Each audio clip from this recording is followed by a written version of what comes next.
Hello everyone, welcome to our channel. कुछ दिनों से मैं क्लास छोड़ चुका था और चलिए फिर स्टार्ट करते हैं क्लास को। इसमें आज बताएंगे आपको एनालिसिस कूलम्स के लॉ का। तो यहाँ पे लिख लेंगे एनालिसिस ऑफ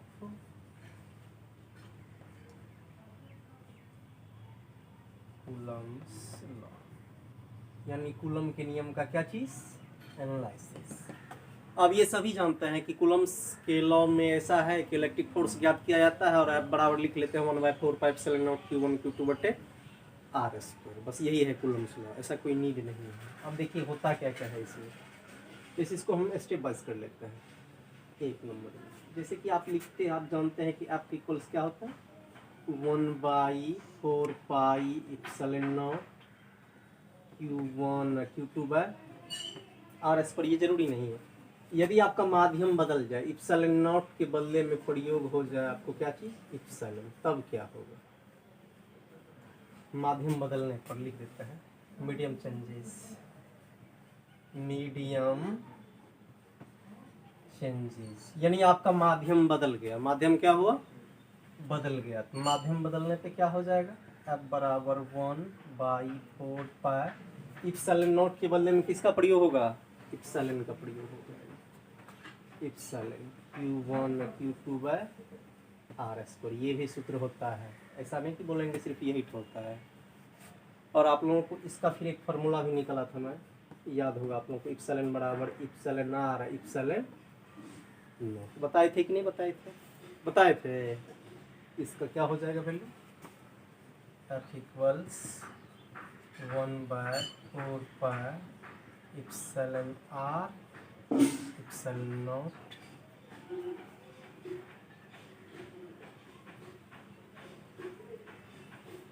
तो आप इसको ऐसे समझ लीजिए, इप्सिलॉन R बराबर इप्सिलॉन माइनस इप्सिलॉन नॉट। ठीक है, ये सूत्र बता दिया गया Q1 Q2 बाय R।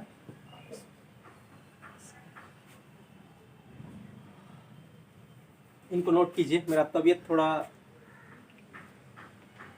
गड़बड़ हो गया था जिनकी वजह से मैं क्लास में स्किप किया था।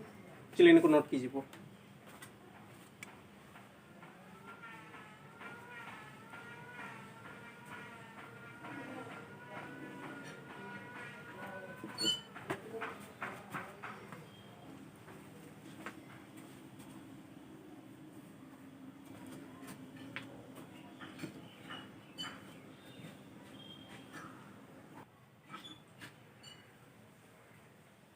चलिए फिर 2 नंबर पे मैं लिखता हूँ।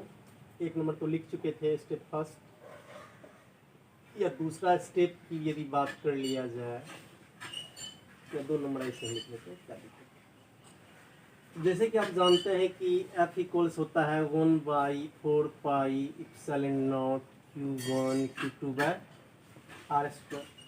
कोई राइटर जो है इसके बदले में स्मॉल Q1 का प्रयोग करता है और इसके बदले में स्मॉल Q2 का, वो भी सही है।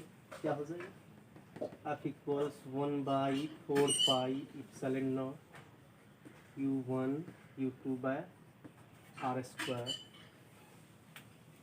इसी में और चल लेते हैं कि कोई राइटर जरूरी नहीं है कि R स्क्वायर ही हो, R के बदले में आप X मान सकते हैं, Y मान सकते हैं, D मान सकते हैं, कोई दिक्कत नहीं है। तो F इक्वल्स क्या लिख सकते हैं 1/4π इप्सिलॉन नॉट Q1 Q2 बटे X square, because R distance, R के बदले में X मान सकते हैं। तो ये भी एक सूत्र हो गया, नोट करिए।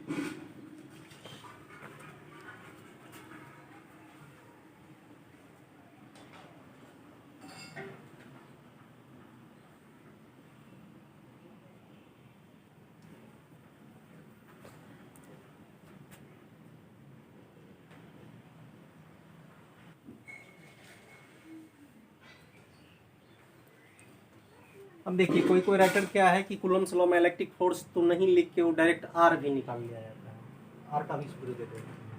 यदि हम तीसरा नंबर की बात पहले स्टेप थर्ड की, जैसे कि स्टेप थर्ड में देख लीजिए, F इक्वल्स लिखते हैं हम लोग 1/4π epsilon naught Q1 Q2 by R square, because ये इलेक्ट्रिक फोर्स है, इसके लिए हम सिंबल का प्रयोग कर लेते हैं, एफ इक्वल्स एफ ई। ये क्या दे देंगे, इसका मतलब ऐसा भी रहेगा, एफ ई इक्वल्स कितना हो जाएगा 1/4 epsilon naught Q1 Q2 by R square. तो यही है एनालिसिस, और एनालिसिस जान गए तभी आपके न्यूमेरिकल आपसे कहीं से भी बन जाएगा। चलिए वो नोट कीजिए।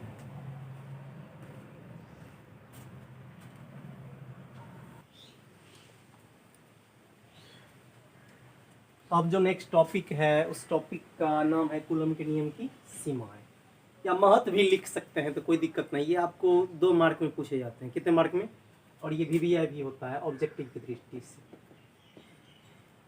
2 मार्क या 1 मार्क में तो पूछे जाते हैं। जैसे आपको पूछ दिया कूलम बल क्या होते हैं, संरक्षी होते हैं, केंद्रीय होता है, ये टोटल ऑब्जेक्टिव की दृष्टि से है।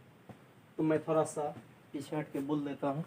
कूलम के नियम की सीमाएं, लिमिटेशंस ऑफ कूलम्स लॉ, यह केवल बिंदु आवेशों के लिए सत्य होता है। इनके द्वारा प्राप्त बल एक केंद्रीय बल है, कूलम बल एक केंद्रीय बल है। इसे भी पूछा जा सकता है कूलम बल संरक्षी होते हैं। यह न्यूटन के तृतीय गति के नियम का पालन करता है। यह एक विद्युत बल है। यह लघु परासी तथा दीर्घ परासी दोनों होते हैं। नोट कीजिए।